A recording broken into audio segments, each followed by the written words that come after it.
Hey, special educators, this is Jennifer from Positively Learning. Thanks for stopping by.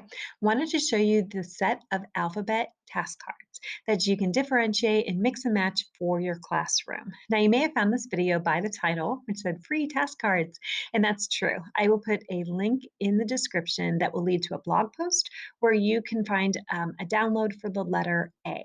Now, the letter A and all the other letters include a title card, visual directions, 20 tasks for each letter. And in this video, I'll show you how you can mix and match them. So I actually don't recommend using all 20 task cards in one task box set.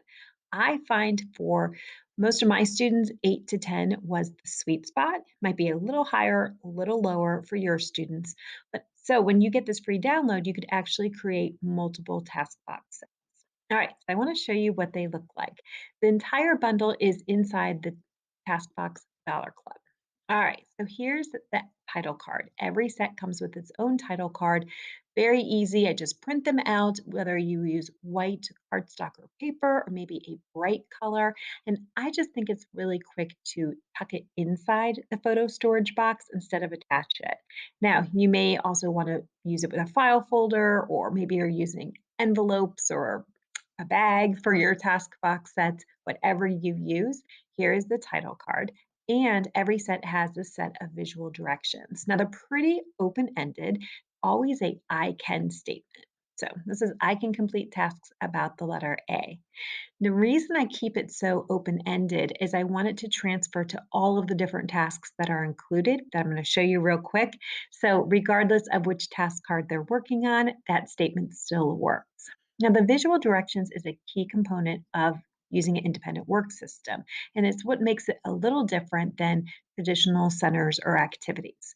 The goal of an independent work system, in this case using task boxes, is to have eventually have a student initiate the task independently.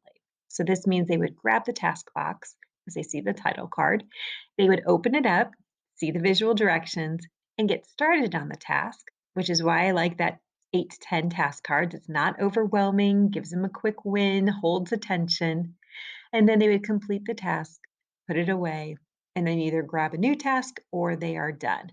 That's the cycle of using a task box, and that is the goal for students. So the way I set these up was with that goal in mind for them to be successful with that. All right, so now let me show you what the tasks look like. The first one, and actually doesn't have to be the first one, you can mix and match them, is a quick matching from uppercase to lowercase. Now, I know in this picture it looks a little blurry. Please excuse that. That's just the way I snipped it out for this video. They're not blurry when you print them out. But it is a quick match from upper to lower. It says 26 in the right-hand corner, and that's because I have one of these for every letter in the bundle. So you could create 2 to 3 task boxes, task sets with just the matching. Or you could create just the letter E and get all the tasks, or just the letter A and get all the tasks. So you can use them a couple of different ways. So this is one of the matching. Let me show you the next one. So this one is where students are identifying initial sounds by naming the pictures, listening to the sound, and seeing which one starts with the specified letter.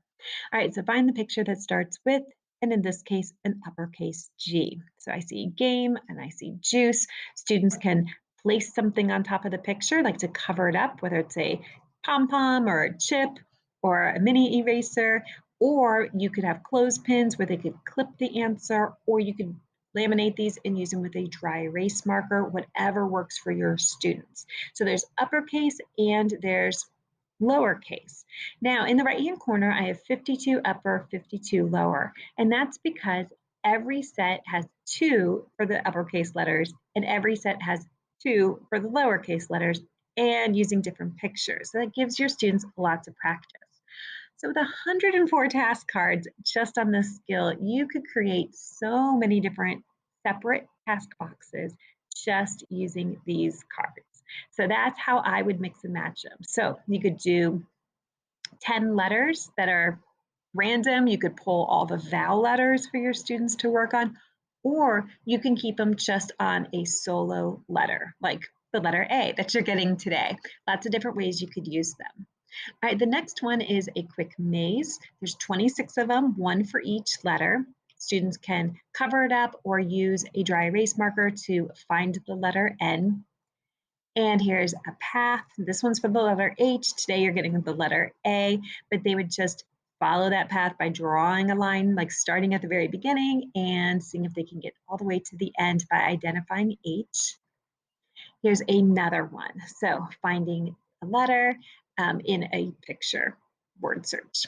All right, so there's 26 of each of those. So you could take them and grab all one letter or all the vowels, all the consonants that you've been working on, or random mix and match them. Okay, here's another one. So here's 26 upper and 26 lower. So the A set that you're going to get today has one of these for the uppercase A, and they're going to be matching to a lowercase a, or one for the lowercase a, and they're matching to the uppercase A.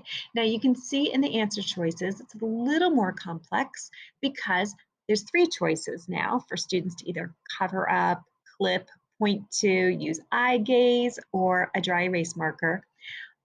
Now, I also chose, as you can see, and I did this for all of them for this type of task, I chose common misconceptions, not because I want to be tricky, but I really want to see how my students are doing.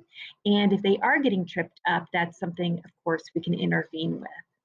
All right, so those were all very alphabet visual focused. The next ones are more fine motor. So you can mix and match them, or you can create an entire set of fine motor cards. All right, here's what they look like. So this one is a quick tracing. So it's a diamond. This would be found in the letter D.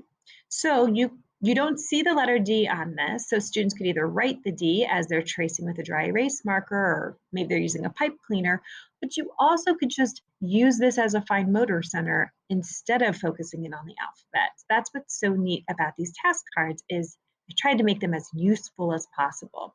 There's 52. That means there's two for every letter. Oh, one thing I should mention, when you get the letter A, you're going to see this today, that when I use vowels for the alphabet, I'm using a short vowel sound. So here you might see like an astronaut or an apple or an ant. All right, so 52, you could create, I don't know, divide that by 8 to 10. You could create like 5 different task box sets that are fine motor focused. Here's the next type of tracing one. There's also 52 of these. So this one is for the letter T because it's a tambourine, and you can see the guided tracing that students can follow those directions. And again, with 52, you can create 5 or more different task box sets, or you could tuck this in with the letter T and create those sets. All right, here's another one, fine motor focused, following directions. This one, of course, is for the letter F. And here is some visual discrimination. Finish the letters. That's actually a little tougher than it looks. This is for the letter B, uppercase and lowercase. So you'll get this today for the letter A. And there's 26 of these, so that could create 2 to 3 different task box sets just focused on this, or using it with the letter B tasks. And then the last one is the sculpting. The sculpting is using Play-Doh, which you may want to do or you may not want to do. You could also sculpt this with like a pipe cleaner if you wanted to shape it, or a Wiki stick too, which are like those wax sticks.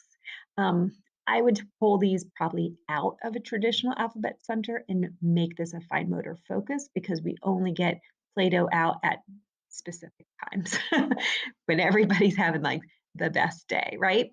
There's 52 of them, which means there's 2 for each letter. So you're going to get 2 sculpting cards today with the letter A. This one is a piece of pizza and is for the letter P. All right, so these are included in the TaskBox Dollar Club if you want to get the entire alphabet set. But I do want to give you the letter A today so that you can try them out and start creating sets and see how your students do. And so I have this blog post. And this blog post has some great information, more details that you can bookmark and save as you get started with task boxes in your classroom. You'll also see the link for the free set. So thank you so much. Let me know if you have any questions about using task boxes, about alphabet activities, or about the TaskBox Dollar Club, where you can access new sets every single month and have access to a huge library. Like there's over 100 sets in there waiting for you. That is it. Thank you so much. Let me know if you have any questions. Thanks for watching.